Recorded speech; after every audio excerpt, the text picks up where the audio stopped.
Okay guys, so in today's video, we're going to be putting a 4.9 final drive, where is it, right there, into the 350Z. I'm going to argue that this might be the best acceleration mod you can do to your naturally aspirated 350Z. So today we're going to find out. In this video, we're not going to go over the process of taking the differential out or putting the final drive in. We're really just going to document the acceleration changes of the car. Now, I have plenty of video that we're going to cut to here in a second of this car accelerating with a 3.5 final drive and a 3.3 final drive. And then we're gonna do a bunch of acceleration runs with this car, and just to see how much it really helps.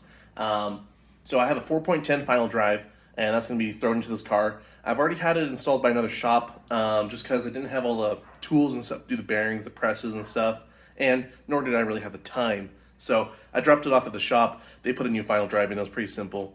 The differential is really easy to swap in these cars, so I'm not gonna really focus on that either. If you guys need a video, there's plenty of good resources out there, but that's not the purpose of this video. Today we're focusing on putting the 4.10 in the car and what the driving characteristics are like. So we're gonna go for a drive, we're gonna see what it's like, and I'll give you my final impressions at the end of the video. So let's throw this in real quick and we'll go from there. So here's my 4.10 final drive. This guy is in a manual differential. My Z currently actually has an automatic differential in it, which is a 3.3 final drive.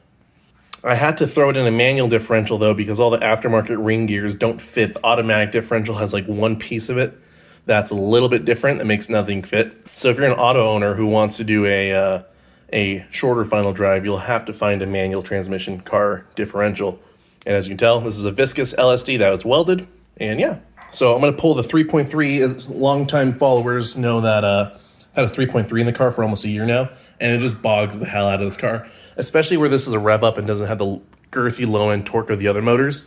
It really hurts this car. So this 410 should really wake it up. So guys, I'm just getting ready to seal this guy back up. One thing I suggest you guys do, since this ring gear is essentially in any scenario going to be new, it probably hasn't seen any oil yet. So what I'm going to do is I'm going to take some of my gear oil and I'm just going to kind of put a thin layer across all the gears. That way, when we first start driving, it's not totally dry on first contact. I don't imagine really much of an issue being caused by that. But I think it's a good safety measure, especially while we're here and you spent, nearly $1,000 on a ring gear. Might as well, do the best you can to maintain it. So that's what I'm going to do. I'm going to seal this guy back up and we're going to throw it in. I just want to go through this installation process really quick because I just really want to show you guys what the differences are going to be of putting this final drive in versus your stock one and versus a 3.3 like my car had.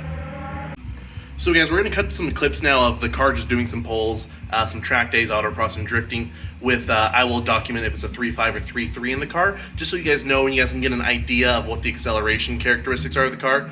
For power mods, this car has a Jim Wolf pop charger and a catback exhaust, so it really isn't much different than stock power band for this car. I will say though, this car is at high elevation. We're about 4,500 feet elevation. That's about a 13% loss of horsepower for this car, and it is very noticeable at this elevation.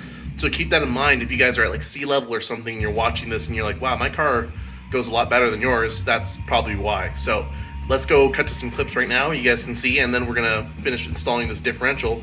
We'll go do some driving around it and maybe even try to get some comparison videos of the two differentials side by side.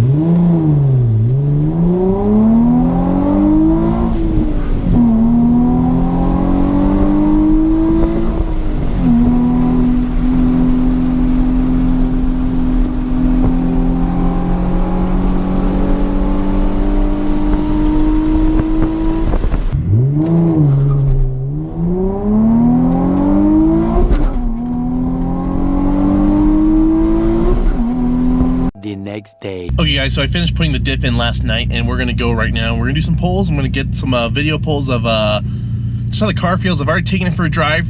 Car feels a lot peppier. It's not like a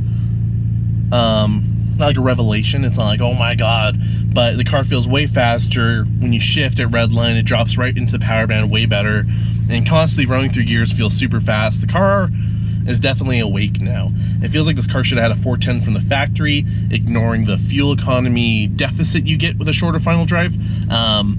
For those that are interested in this, at 70 miles an hour, I'm now at 3,000 RPM in 6th gear. Before 6th gear, 80 miles an hour is 3,000 RPM. So that puts in perspective, I believe 3,600 RPMs where this car sits at 80 miles an hour.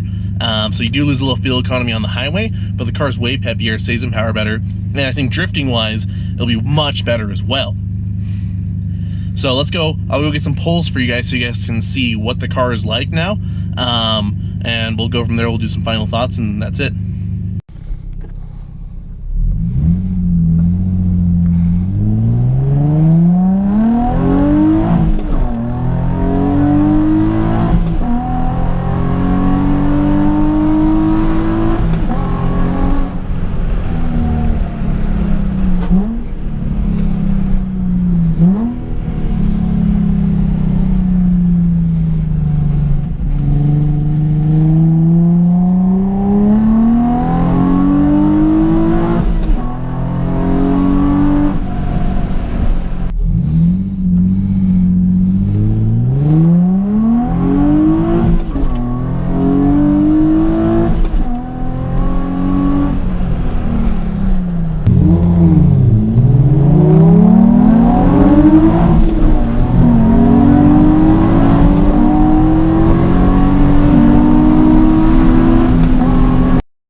So guys, there you have it. Hopefully that video demonstrates how much better the car accelerates. I mean, you could just by audibly listening to it, every time I click a gear, it just sounds like it's ready to go even faster.